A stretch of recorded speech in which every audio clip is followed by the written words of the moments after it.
근종이 다발성으로 발생됐을 때 우리가 치료법을 선택을 해야 되는데요. 보통은 일반 병원에서 자궁이 다발성 자궁 근종으로 생겼을 경우에는 적출을 선호하게 됩니다. 그런데 이런 경우에도 우리가 자궁 적출 없이 하이프 치료로 가능한데요. 오늘은 왜 다발성 자궁 근종을 수술을 할때 적출을 선호할 수밖에 없는지, 그리고 그러면 이런 경우에 하이프 치료의 반응은 어떤지 그거에 대해서 한번 알아보도록 하겠습니다. 자궁지킴이 이재성입니다. 우리가 산부인과 진찰을 통해서 초음파를 보는데요. 초음파를 통해서는 자궁 근종의 크기라든지 자궁 근종의 위치, 자궁 근종의 개수 이런 것 등을 파악합니다. 그리고 자궁 근종이 단발성이고 크기가 작고 크게 출혈이나 통증을 야기하지 않고 큰 문제가 없다면 우리가 주기적인 초음파를 통해서 자궁 근종의 변화를 지켜보게 됩니다. 그런데 어느 순간 자궁 근종의 크기가 커지거나 개수가 계속 늘어난다든지 아니면 출혈을 발생한다든지 이럴 경우에는 치료를 해야 되겠습니다 라고 담당 선생님께서 이야기하시고 우리의 치료 계획을 짜게 되는데요. 보통 자궁 근종이 발생되는 위치나 개수 그리고 크기에 따라서 치료 방법이 조금씩 달라질 수 있습니다. 자궁 근종이 자궁 바깥쪽으로 튀어나와 있는 장막하 근종이나 유경성 자궁 근종 같은 경우에는 우리가 복강경이나 이런 수술을 통해서 근종만 제거하고 봉합하기가 굉장히 용이합니다. 그런데 근종이 이렇게 자궁 바깥쪽으로 튀어나와 있는 경우가 아니라 자궁 안쪽, 근육층 안쪽에 있고 그리고 더 안쪽으로는 점막하 자궁 근종 쪽으로 위치하게 되면 우리가 수술로 절개하는 범위도 커지고 출혈도 많아지게 됩니다. 그래서 근종 절제 수술이 까다로운 근종들이 대부분 근층 내 근종과 점막하 근종 쪽이며, 또 이런 근층 내 근종과 점막하 근종이 다발성으로 발생을 하게 되면 이 근종들만 제거하기가 어렵습니다. 그래서 이 근종들만 제거하기 어려운 상태에서는 환자분이 임신과 출산이 끝났다라고 하겠죠. 그런 경우에는 병원에서는 근종들만 제거하면 출혈이 많기 때문에 그냥 자궁을 적출합시다 라고 이야기할 수밖에 없는 겁니다. 그러면 이렇게 자궁 적출 대신에 우리가 하이프 치료를 통해서 이런 근층과 점막하 안쪽에 있는 근종들에 대해서 하이프 치료는 그럼 어떨까? 자궁을 보존하면서 그거에 대해서 한번 알아보려고 하는데요. 첫 번째 케이스입니다. 첫 번째 케이스는 제가 작년 8월 달에 치료한 케이스인데요. 이분 같은 경우에는 47세 여성이었고요.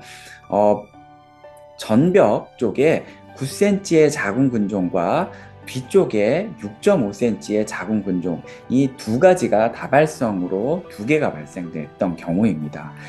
근종 절제술로 제거를 하게 되면 자궁 경부를 빼고 거의 모든 자궁이 사라지게 했죠. 그렇기 때문에 이분 같은 경우는 만약에 수술을 선택한다 하면은 당연히 근종 절제 수술보다는 적출 수술을 권유하게 될 수밖에 없는 상황이었고요. 그래서 이분 같은 경우에는 근종절제술이나 적출술보다는 하이프 치료를 본인이 고려하셨습니다. 하이프 치료를 치료받고 좋아지면 폐경까지 본인이 잘 견디시겠다라고 한 케이스고요. 그래서 하이프 치료를 하기 전에 워낙 근종이 좀 크기 때문에 혹의 수분을 빼기 위해서 제가 2개월에서 3개월 정도 약물 치료를 통해서 혹의 수분을 줄이고 우리 하이프 치료에 용이한 상태로 만든 다음에 하이프 치료를 시행하였습니다.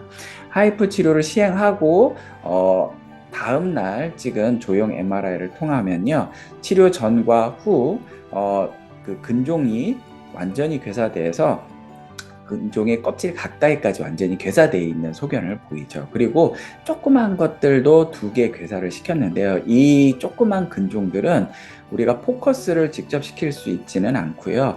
우리가 캐비테이션 이펙트를 통해서 이 작은 근종, 조그만 근종들은 이 열이 확산되는 것을 통해서 오븐 이펙트죠. 그래서 괴사를 시킨 것입니다. 지금 이제 1년 가까이 되고 계시는데요. 환자분은 복부에 만져지는 증상도 좋아지고, 이렇게 허리 아픈 것도 많이 좋아지고, 본인 굉장히 만족하고 계십니다. 그리고 두 번째 케이스는요, 이분 같은 경우는 2019년 1월 달에 치료받으신 분인데요. 이분 전남 무안에서 오셨던 분입니다.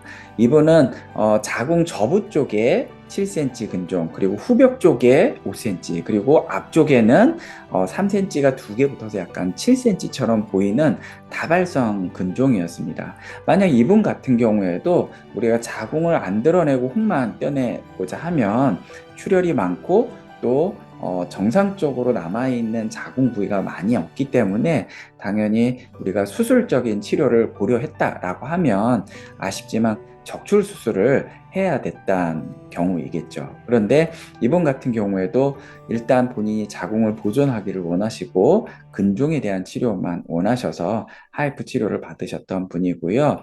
그래서 저부 쪽에 있는 근종, 그 다음에 후벽 쪽, 그 다음 앞쪽 벽 근종, 이 근종들 같은 경우에는 우리가 다 포커싱을 해서 4개의 근종을 한 번에 치료를 하였고요. 치료하고 다음 날 우리가 조형 MRI를 투여를 해보면은요, 살아있는 조직에는 피가 통하니까 조영제가 들어가지만 태워서 죽은 혹에는 피가 안 통하기 때문에 우리가 조영제를 투여해도 이 조영이 안 되고 완전히 괴사되어 있는 소견을 보입니다. 그래서 이렇게 완전히 괴사되어 있는 조직은 지속적으로 계속 흡수가 되고 시간이 지나도 얘가 다시 살아나서 크지가 않기 때문에 걱정하지 않으셔도 되고요. 그 이후로 환자분은 잘 지내고 계시고요.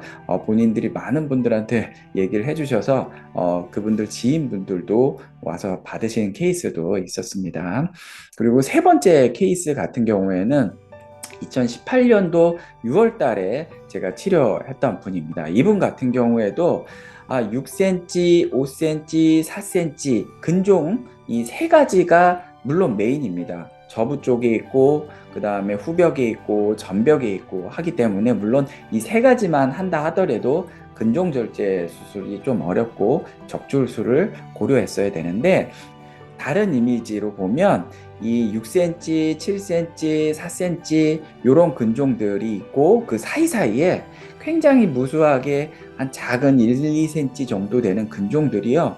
굉장히 다발성으로 해서 거의 자궁에 한 30개 가까이 보이는 상태였습니다.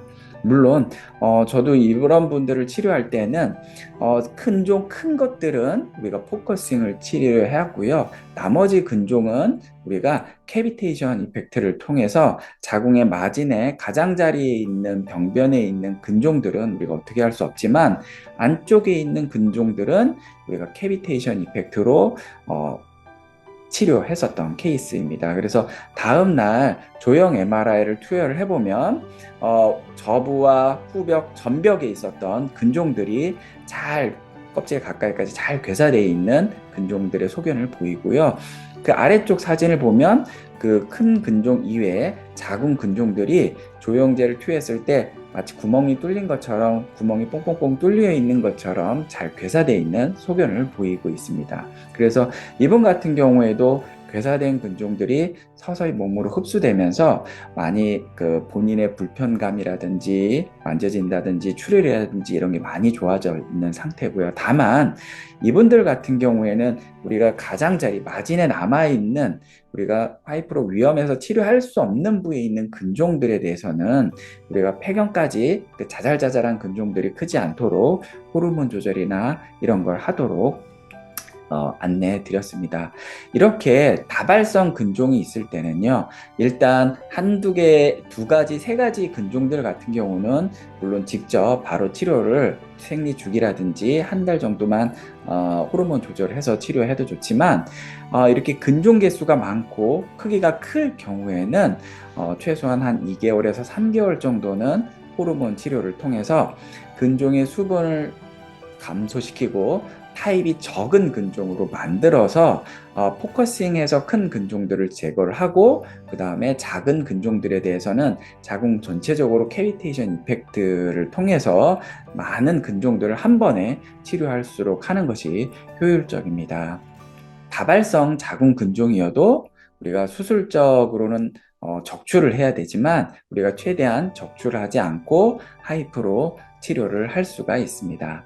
물론 모든 케이스에 대해서 무조건 가능합니다. 이거는 아니기 때문에 담당 선생님들과 잘 상의하시고 만약 하이프 치료를 결정하셨다면 미리 호르몬 치료를 통해서 목의 수분을 빼는 전처치를 하시고 그리고 잘 치료 받으시고 그리고 치료 후에는 잘 괴사된 거를 반드시 확인하시고 그 다음에 미세하게 남아있는 병변들에 대해서 우리가 폐경까지 어떤 재발률을 낮추면서 폐경까지 잘 끌고 갈 수 있도록 잘 상의하시면 좋을 것 같습니다. 오늘 영상이 도움되셨기를 바랍니다. 다음 영상에서 다시 만나겠습니다.